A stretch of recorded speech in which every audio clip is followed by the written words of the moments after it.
Welcome back, guys. It's another Only the Strong education series, and today what we're going to talk about, it's going to be the first part of a two-part series, tips to help kickstart your fitness results. So these are just randomized tips, things that I've put together that are going to help you kind of get put in the right direction when you first get started with health and wellness.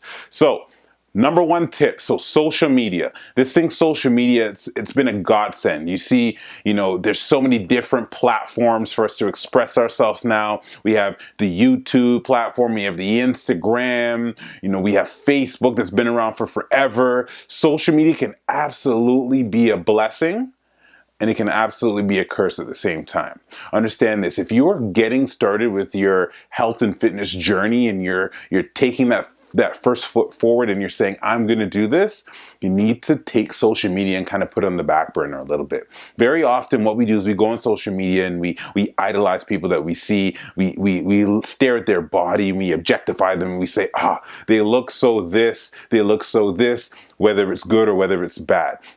When you're starting out in health and wellness, you're going to have a lot of people that you look at and you say, I wish I looked like blank.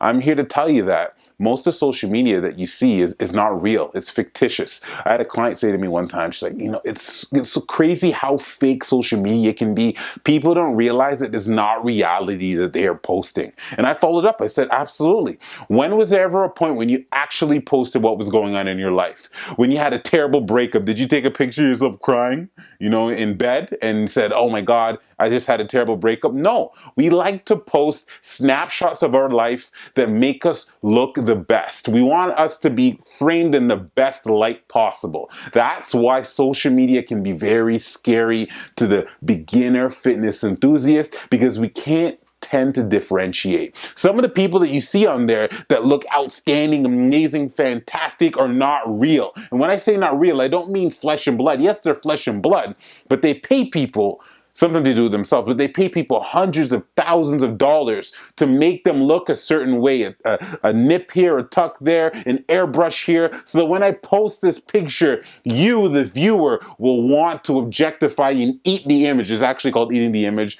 It took women's studies in university. It's a whole other topic, but yes, understand this. When you are getting started with your health and wellness, take social media, take it for what it is. Look at it constructively and put it aside so you can have a clear gauge of what your direction in your health is going to be. Next topic we're talking about is going to be nutrition. So when I say nutrition, I mean what we're eating on a day-to-day basis. This is my most annoying topic possible, because every single week, and I'm sure you guys have it, you have friends that say, oh, this is the week, I'm going to be eating healthy. This week I'm starting fresh. 2017, summer, here I come. I'm going to have abs in 3 months. I'm only eating this and that. And then what happens in 3 weeks from there? They're at the bar with you drinking beers. Why? Because it is very hard to hold on to something that you have no experience in. If you're just getting started in your health and wellness adventures, you're trying to jumpstart, you're trying to kickstart your health and bring yourself to potentially the most fit you've ever been before in your life, number one piece of advice I can give to you: don't focus on nutrition. It will drive you nuts. Nutrition as a topic is so complex. It can be unboxed and broken down into so many different subsections that it will actually drive you crazy trying to keep control of it. It's like a roller coaster and you just don't know when you're going to get off. Understand this. There's a bunch of promise when it comes to nutrition. In fact, people can say, and I definitely agree, it could be 80 to 90% of your actual result. But understand this, there's a huge stigma around it. Just because it's 80 to 90% of your result, that doesn't mean that's the first place that you need to pinpoint, because it can actually set you back rather than step you forward.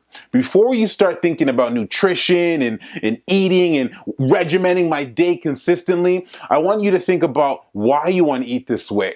Very often when we want to start eating better, it's because we don't feel good, right? Now, obviously, there's an intrinsic relation between food and health, whether it be mental health, whatever health you're talking about. But feeling good can definitely be exclusive of food. So you want to ask yourself, before I start diving in and regimenting my life and putting all these restrictions and all this type of stuff around myself, what is it about myself that is not allowing me to feel good.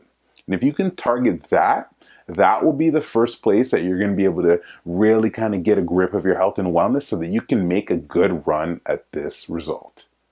And the last topic we have, routine. Very, very, very important.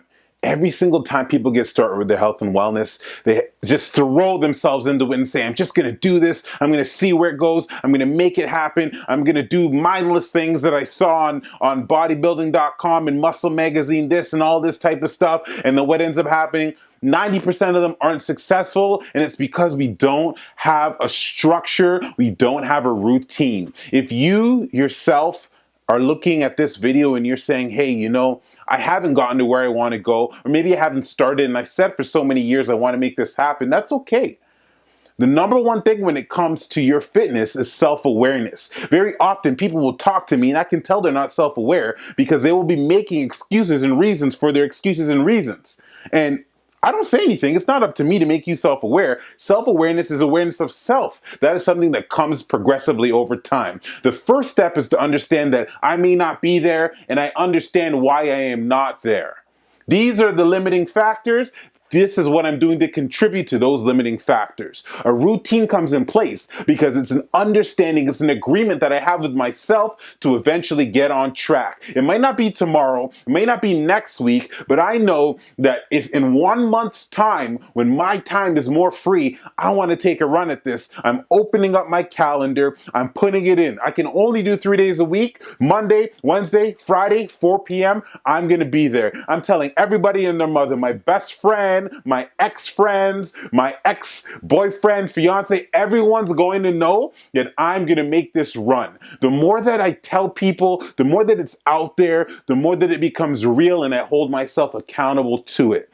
The thing that you need to have in terms of your health and wellness success way before nutrition is going to be routine. Very often we throw nutrition in first and then we start eating really good for a week and we say things are going well. How often is it that you see people 2-3 weeks, oh, I fell off? Of course we fell off because we have no structure. The number one reason why we want to eat well, as I just said, is because we want to feel better. What makes you feel better? Getting active, moving, just being a human being. So let's get back to that place where we're active, we're moving, we're human again. That's going to help us feel better, which will then drive our nutrition naturally and help pattern that constant repetitious motion and put us in a routine of a lifestyle. And that's what we're looking for, most importantly. So those are the tips that I have for you today for the first part of the series. What I'd like you to do is rewatch the video if you'd like. Ask questions. Take yourself out of the chair that you're in right now. Turn yourself towards yourself and take a glance at who you are. Be self-reflexive. Understand this. If you haven't taken that big leap yet, as I said earlier, it's okay. But you need to know why. And most importantly, you need to know when. This has been another Only the Strong education series. Thank you for tuning in. Next week, we're going to have part 2 of how to kickstart your fitness results. Hope you all tune in. Love you. Have a great week. Peace.